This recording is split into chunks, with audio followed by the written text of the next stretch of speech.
Hello everyone, today we are going to talk about histology, the study of tissues, and we are going to focus on our connective tissue.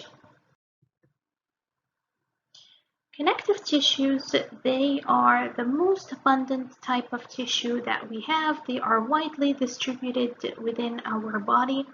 They are made up of several different types of cells.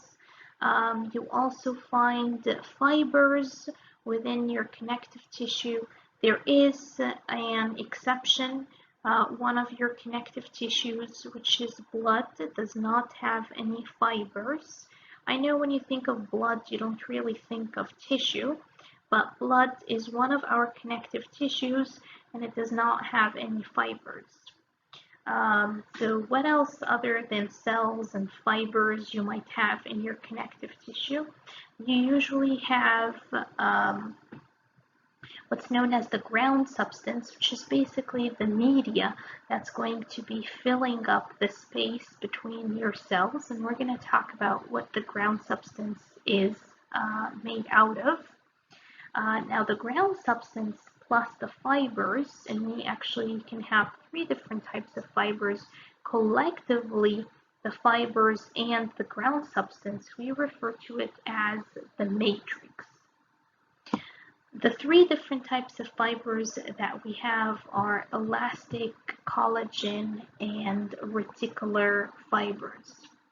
You can also have different types of cells, such as fat cells, such as white blood cells, such as some cells known as blast cells, and we actually have several different types of blast cells that we are going to discuss together. We divide our connective tissue into several classes, and then we can also divide the classes into some subclasses. So we can divide our connective tissues into what's known as a class known as the connective tissue proper. We can also divide it into cartilage, bone, and blood. So those are the four main classes that we can divide our connective tissue into. Connective tissue proper, cartilage, bone, and blood. Blood is known to be the fluid connective tissue type that we have. Bone and cartilage. Cartilage is definitely, you can think of it as like the semi-soft type of connective tissue versus bone. It's definitely harder. And bone and cartilage, they are usually to give support. So we refer to them as kind of like our support connective tissue types. Under connective tissue proper, we actually subdivide it into two groups, a group known as your loose connective tissue and your dense connective tissue. Under loose connective tissue, we have our areolar connective tissue, we have adipose, and we have reticular. Under dense, we've got regular, irregular, and elastic. We are going to talk about all of these different groups of connective tissues that we have. Even cartilage, we actually have three types of cartilages, and each type of cartilage would actually be located in a different part of your body. Later on, when we start talking about our skeletal system, we're actually going to talk about in more detail the two different structures of bones that we have. We've got compact bone and we've got spongy bone. When you think of the connective tissues, because they are the most abundant and widely distributed tissue, depending on their location and depending how they look like and depending on the features that they might have on their, let's say, surfaces, those connective tissues are going to have different functions. So for example, your connective tissue could provide support. And remember how when we've talked about epithelial tissue, if you've looked at the epithelial tissue video, we said that underneath epithelial tissue, you must have a layer of connective tissue because that layer is going to help support your epithelial tissue. It's going to provide it with the nutrition that it needs. Connective tissue also have white blood cells, and so therefore we say that it can provide protection.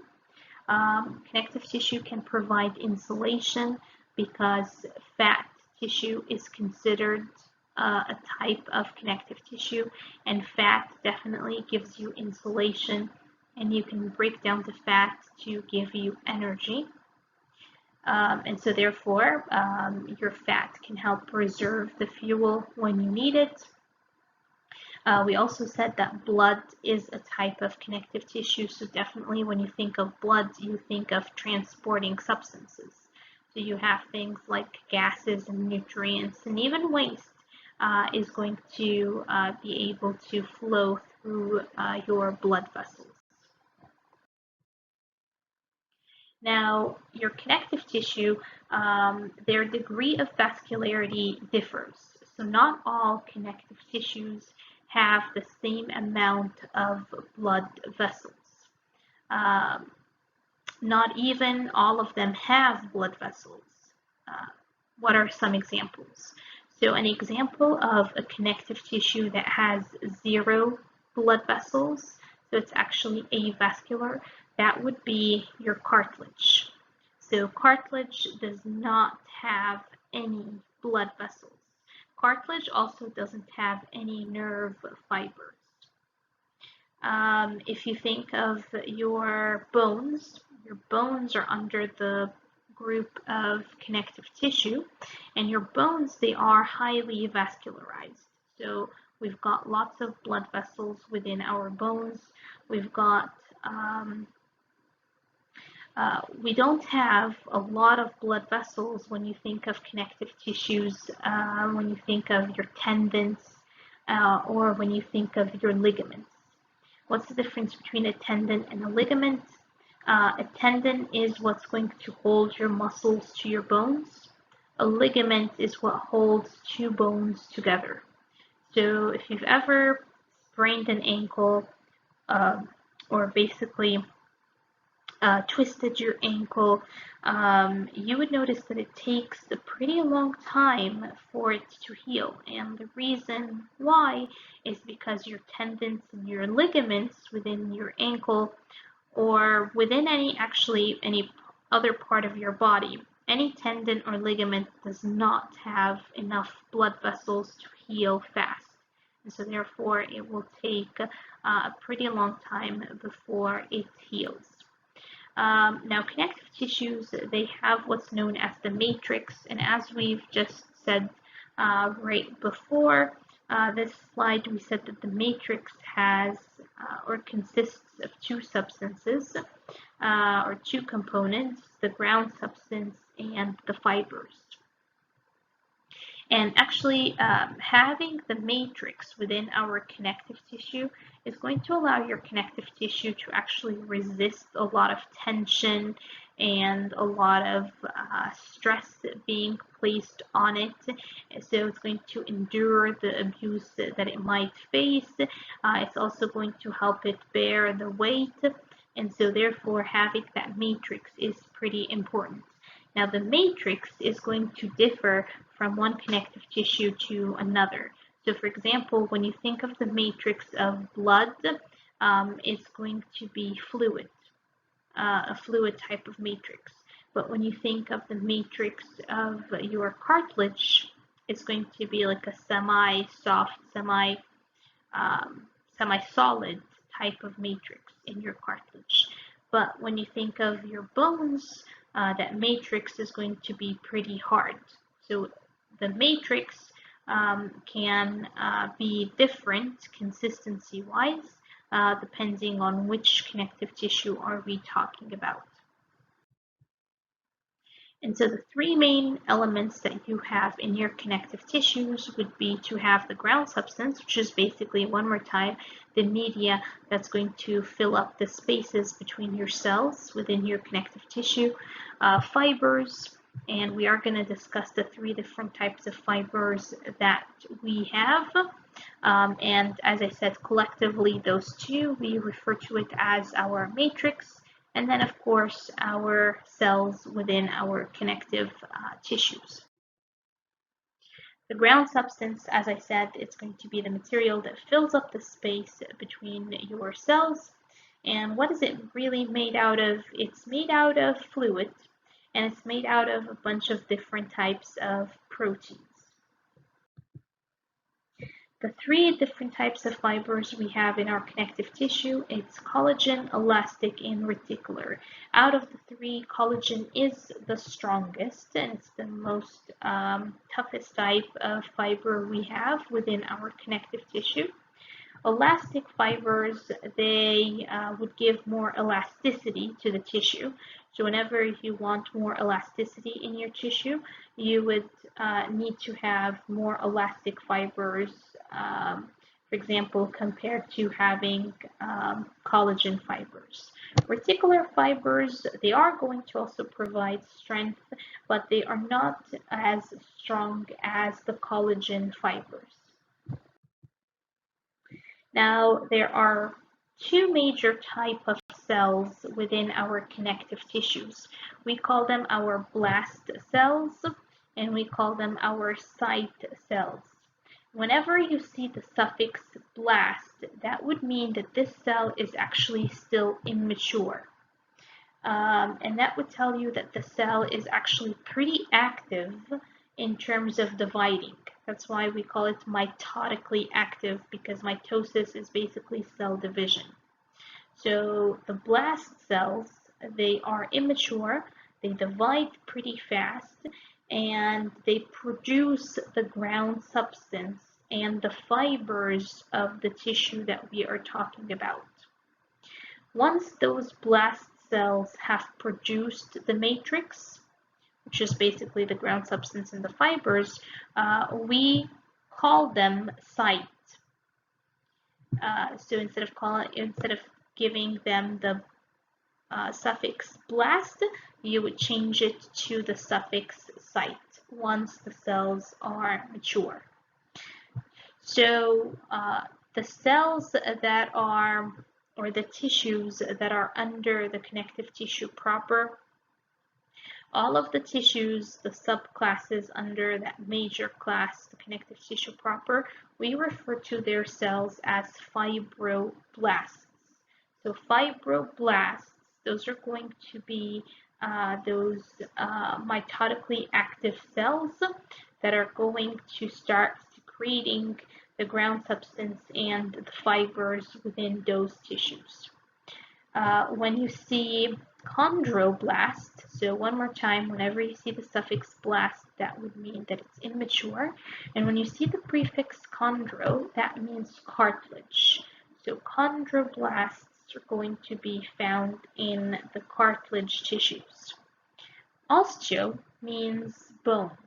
So osteoblasts would be the immature cells within the bone to produce the matrix within our bones. Now, once those cells produce the matrix, we just start to refer to them as sites. So I would call the fibroblast, once it's mature and once it's already secreted the matrix, I would call it fibrocyte. If it's in the cartilage, I would call it chondrocyte. If it's in bones, we would call it osteocytes.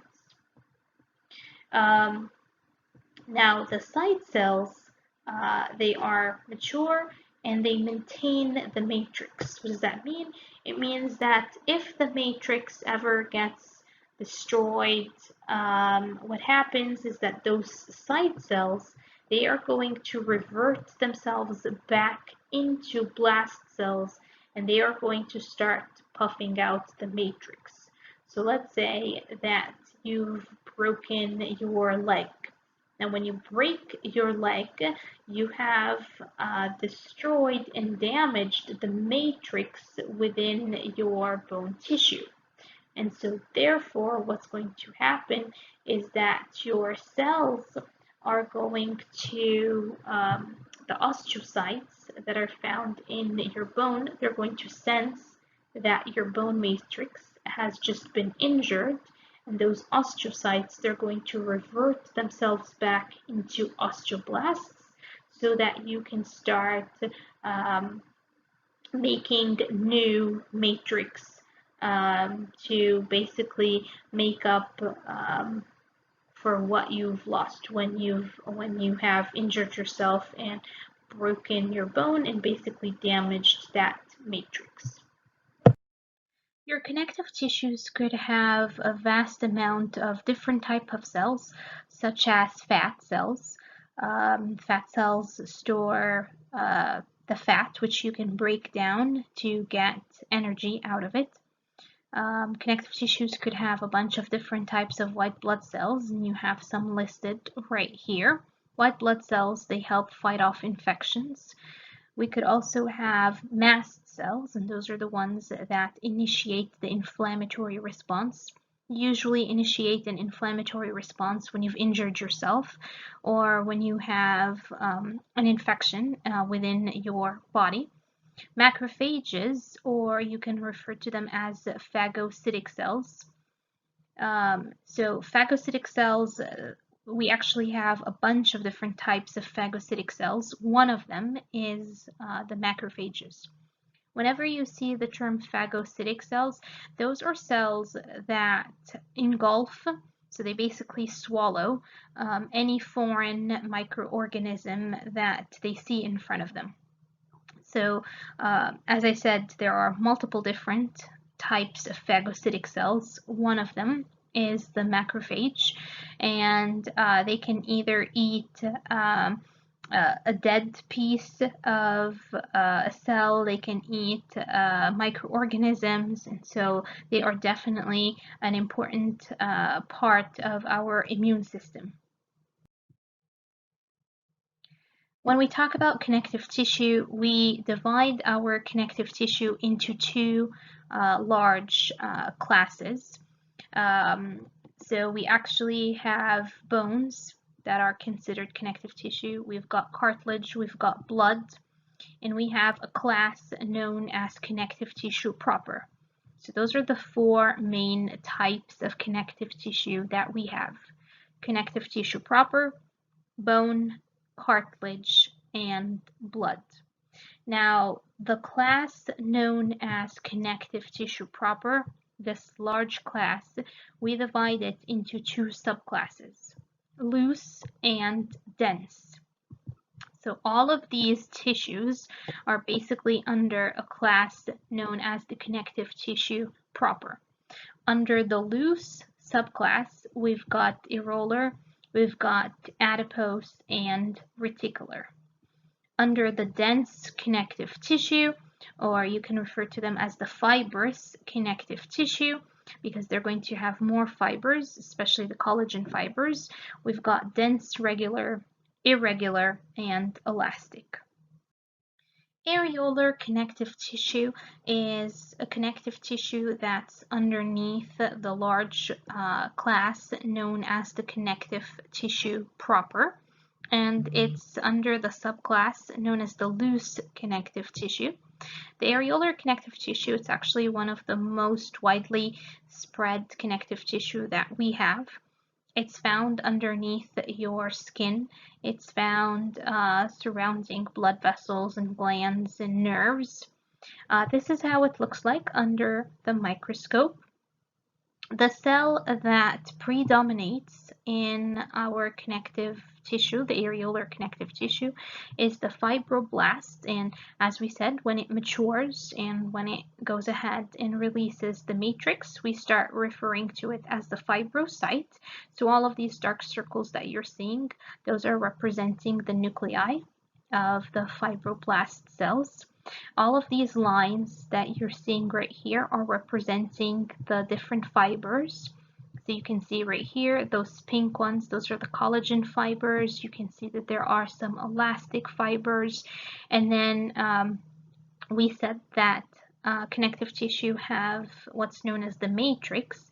And so the matrix is made up of two parts, the fibers that you are seeing, and then the ground substance, which is basically that media that's going to be filling up the space in between the cells. Areolar connective tissue, it does provide a reservoir of water and salt. So this is where we actually store a lot of our water within our areolar connective tissue. Actually, when your tissue is inflamed, or like a body region within your body is inflamed, the areolar connective tissue in this area soaks up all of that excessive fluid like a sponge. It also has a bunch of white blood cells, so it would help fight off infection, and it does also have some fat cells, so you can store some of your fat there as a reservoir, again, for energy, because you can break down your fat and get tons of energy out of it. What's another type of loose connective tissue we have? We've got our adipose tissue. Adipose means fat. So right here, those are the adipocytes that you can see. Whenever you see the suffix "cyte", that actually means cell. So adipocytes, those are the fat cells, and you can see that those fat cells are actually hollow from the inside, and the reason why they're hollow from the inside, because this is where the fat is going to be stored. And you can see right here those dark circles, and those are representing the nuclei of the cells. Fat is surrounding your organs. You also find fat underneath your skin. Kind of gives your skin that plump look when you have actually fat underneath it. It cushions your organs. So it's like a cushiony layer for your organs. It's definitely an insulation layer. So the fat acts as an insulation layer. It also helps actually keep your organs in place. So that's how it looks like under the microscope. It is richly vascularized, meaning that it has a lot of blood vessels. It doesn't have a whole lot of matrix.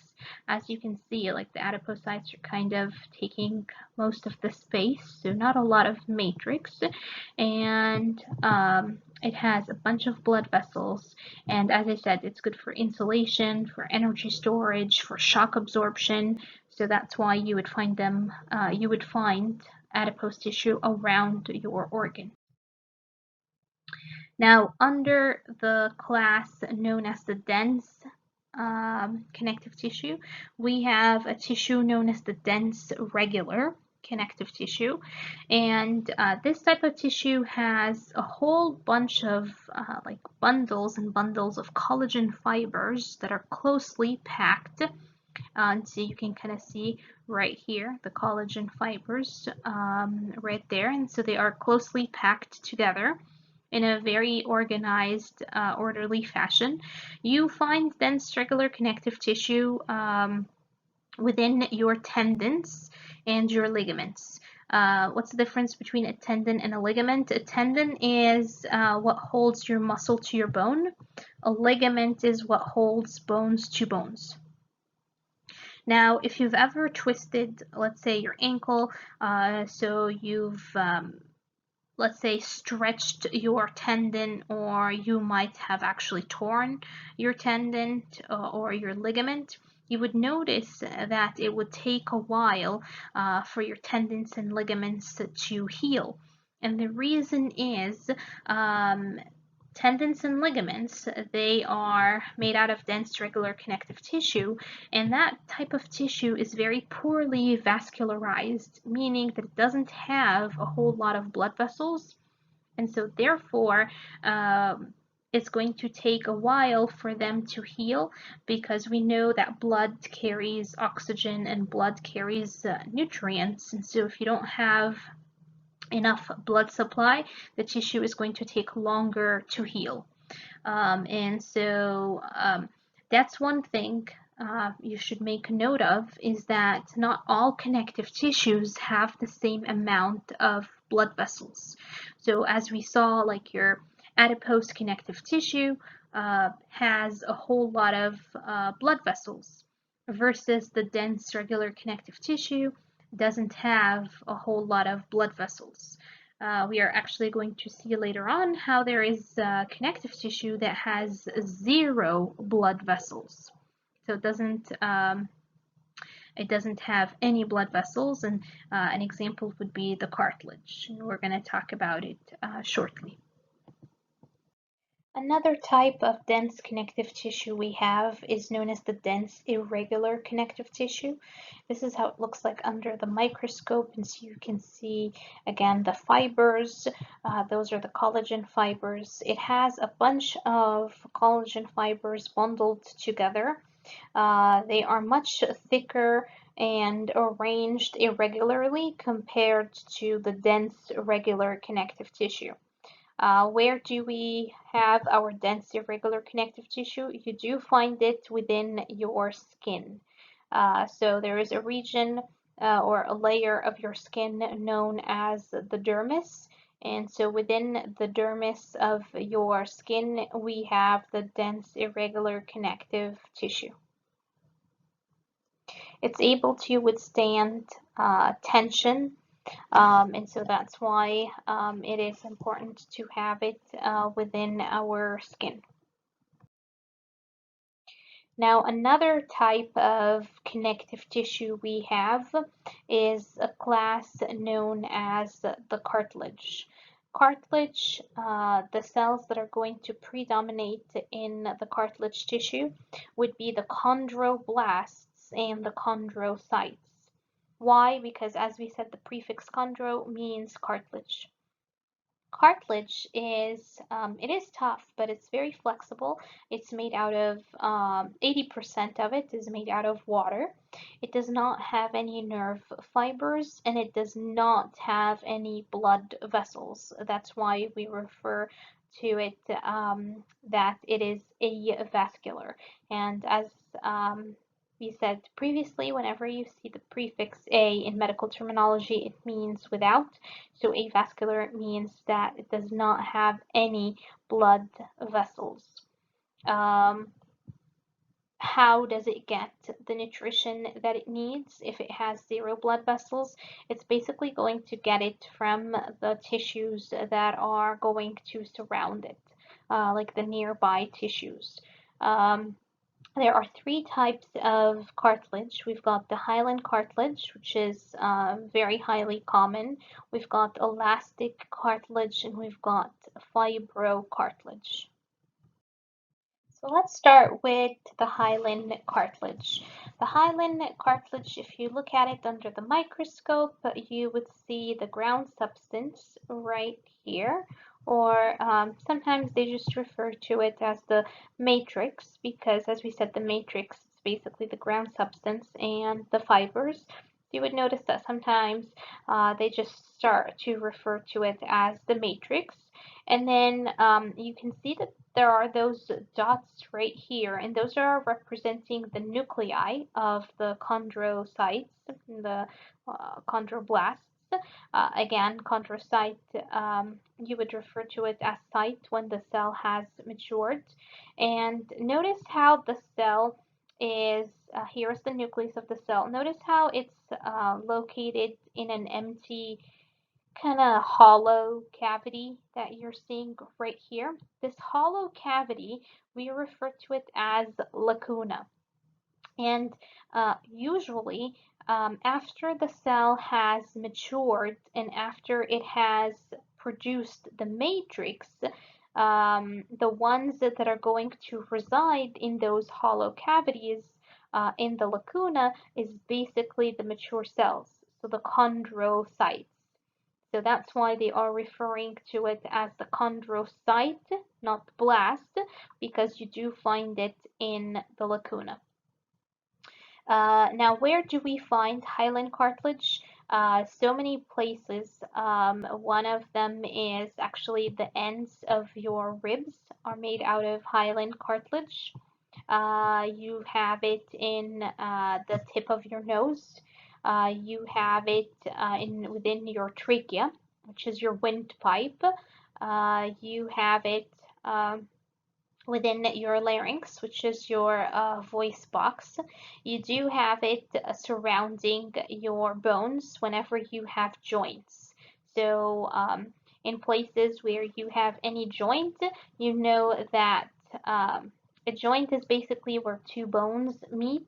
You don't want those two bones to start rubbing against each other. So surrounding your bone ends, you have a piece of hyaline cartilage. And as we said, all cartilages do not have any blood vessels and they do not have any nerves. So it acts as a good cushiony layer. Cartilage is able to resist any stress, any compressive stress, any shock. So it's good to support your organs and to, for support and for reinforcement to have some cartilage. Another type of cartilage that we have is the elastic cartilage. Again, all cartilages have chondrocytes, and all cartilages, their chondrocytes are going to reside in those hollow cavities known as lacuna. Where do we have our elastic cartilage? We have it basically the external part of your ear, that flexible part of your ear. It's made out of elastic cartilage. You also have it within your epiglottis. Your epiglottis is the flap that when you swallow, that flap closes up your trachea so that when you are swallowing, no food and no fluid would enter into your windpipe. So the reason why it's called elastic, by the way, is because it has more elastic fibers in its matrix. The more elastic fiber within a tissue, the more the tissue is going to have basically more stretchability, more elasticity. The third type of cartilage that we have is known as fibrocartilage. Again, the cells are known as chondrocytes, and again, they are located in those hollow cavities known as lacuna. And you can see that the matrix does have fibers, so those kind of wave looking like blue strands that you're seeing. Those are the collagen fibers. Where do we have fibrocartilage? You actually have it in between your vertebra bones. So if you think of your vertebral column, in between your vertebra bones, you do have what we refer to as intervertebral discs. And those discs are made out of fibrocartilage. And so it's pretty important to have it between your vertebrae so that when you're walking, when you're bending, when you're jumping, etc., you don't want your vertebra bones to start rubbing against each other. It's going to be extremely painful if that takes place. So we have those discs to kind of prevent that. You also have it within your knee joint. So you have a disc of fibrocartilage there. You also have it within your pubic symphysis. And what's that? So your pelvic bones, we've got two pelvic bones. And so those two pelvic bones, when they connect anteriorly, which means towards the front, there is a piece of cartilage in between your two pelvic bones. And that piece of cartilage is fibrocartilage.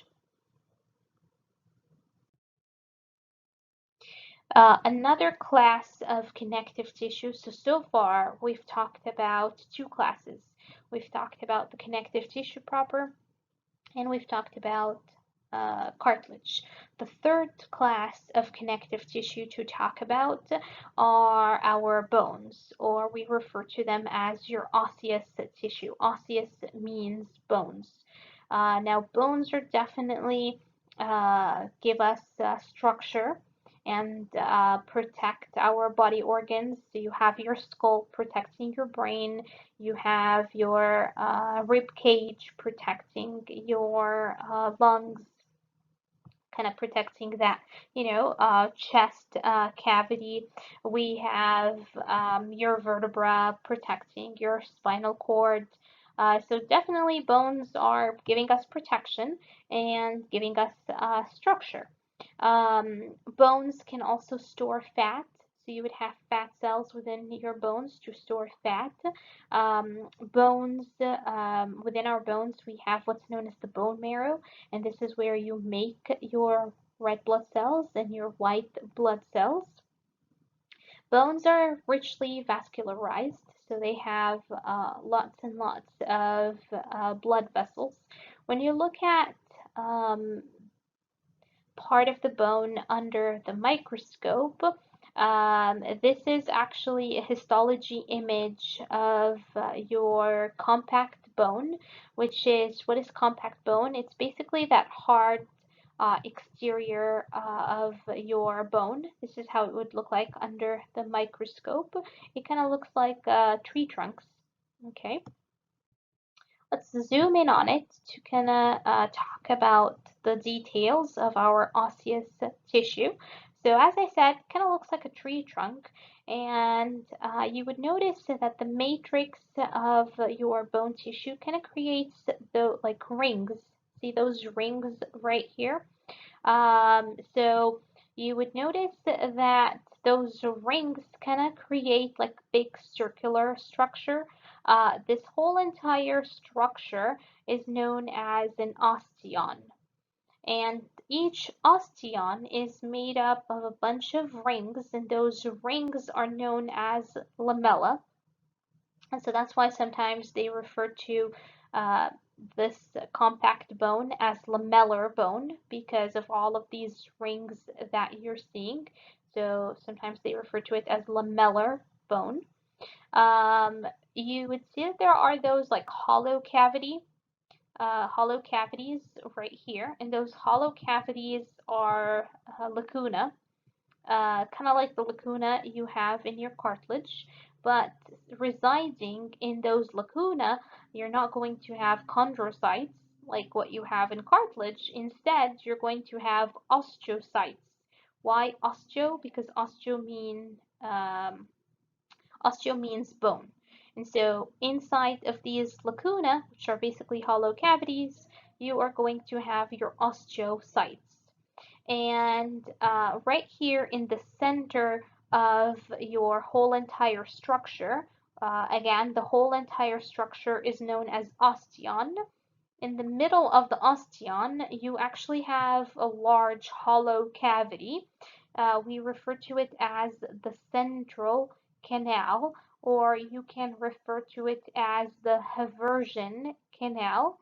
And this is where you have blood vessels and nerves. So you have blood vessels and nerves to basically supply your bone tissue. And so you would find them within the central canal, or as I said, you can refer to it as the Haversian canal. Now, as the osteocytes reside in the lacuna, notice how there are those like spider web looking like tentacles, and those are very tiny passageways that would actually help um, the lacuna and basically the osteocytes to connect with each other, so they are able to send signals to one another through those tiny passageways, and those tiny passageways are known as canaliculi. And those are tiny passageways allowing signals to be sent from one osteocyte to another osteocyte, or from one lacuna to another lacuna. And the reason why you need those tiny passageways, and the reason why you need this hollow passageway known as the central canal, is because the matrix of the bone is really tough. And so it would be very hard for blood vessels that are very delicate, for nerves that are very delicate, for signals to pass through that hard matrix. And so that's why you need passageways to allow for, like, the delicate blood vessels and nerves to be able to pass through your bones. If we look at this compact bone model right here, notice how the matrix of the bone tissue creates those circular structures. So this whole entire structure is known as an osteon. And you can see that you have one osteon right here. Here is another osteon. Here's a third osteon. Here's a fourth osteon, etc. The whole entire structure is known as an osteon, and you can see that it's made out of several rings. So see those rings right here? And so those rings are known as lamella. So those lamellar rings are right here. And so that's why, as I said, you can refer to it as lamellar bone instead of compact bone because of all of these lamella rings. Within each ring, you notice that there are those hollow cavities, and those are the lacunae. And this is where the osteocytes are going to reside. You would notice that attached to each lacuna, to each hollow cavity, there are those spider webs, tiny passageways right here. And those tiny passageways are known as canaliculi, and those are the passageways to allow the osteocytes in each lacuna to actually communicate with each other and to send signals to one another. In the middle of the osteon, you have a hollow passageway to allow blood vessels and nerves to pass through. And so we call it the central canal. And the red dot is basically representing the blood vessel that's actually going to pass through the central canal. And the reason why it's called central, because as you can see, it's like right in the middle, right in the center of the osteon. And so the central canal, or you can refer to it as the Haversian canal, it's where the blood vessels and nerves are going to pass to supply the bone tissue with the nutrition and with sensation. That's why we need the nerves throughout, like, for your whole entire bone tissue. So this is how the compact bone would look like under the microscope. Another type of connective tissue that we have is blood. I know blood is a fluid type of tissue, but it is a type of connective tissue that we have. Blood is the only connective tissue that has no fibers in its matrix. So all the other connective tissues, their matrix is made out of the ground substance and fibers, except blood. The matrix of the blood is only made up of the ground substance. And you can think of the ground substance of the blood as actually the plasma. So the plasma that's going to be right here surrounding the cells. The plasma is the ground substance of the blood tissue, but you're not going to have any fibers. If you look at a sample of the blood under the microscope, you notice that there are a bunch of these reddish cells, and those are your red blood cells, which are red blood cells make up about 45% of your whole entire blood volume, so that's why you see a whole lot of them. Those purple looking like cells, those are your white blood cells, and you're going to notice that there isn't a whole lot because your white blood cells make up about or even less than 1% of your whole entire blood volume. Now, when you think of the function of blood, blood is going to contain nutrients, it's going to contain oxygen, it's going to contain waste.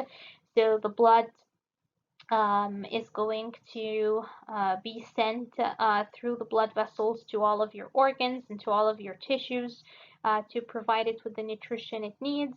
And it's also a mean it's also a way for your body to get rid of the waste, because the blood eventually is going to flow to organs that will help you take that waste that's found within your blood and basically filter it out. by means of, for example, avoiding your urine. So the urine is going to be able to excrete that waste that you have in your blood, basically when you urinate out the toxins. Another type of tissue, but now we are done with connective tissue. So another type of tissue we have is nervous tissue. Nervous tissues, when you think of nervous tissue, you think of those nerve cells, which are known as the neurons, and you can see them right here. So those brownish looking like cells that you are seeing within this tissue right here, those are the neurons, and the neurons are basically the ones that are capable of picking up electrical signals, sending off electrical signals. So those neurons are super important. You don't want to destroy your neurons. If the neurons are destroyed, huge problems might occur. And not all of your neurons are actually able to regenerate themselves. So that's why it's super important not to damage those neurons, because some of them, as I said, cannot regenerate themselves. And therefore, because those neurons are very important, there are a bunch of cells known as the glial cells. And you can kind of see them right here represented by those kind of brown dots that you're seeing. Those are actually the nuclei of those glial cells, and you can see them spread throughout the entire tissue. And those glial cells are going to help support those neuron cells and help protect them. And we actually have several different types of those glial cells that we are going to discuss later. Of course, the nervous tissue is found in places like your brain, your spinal cord, and of course, your nerves.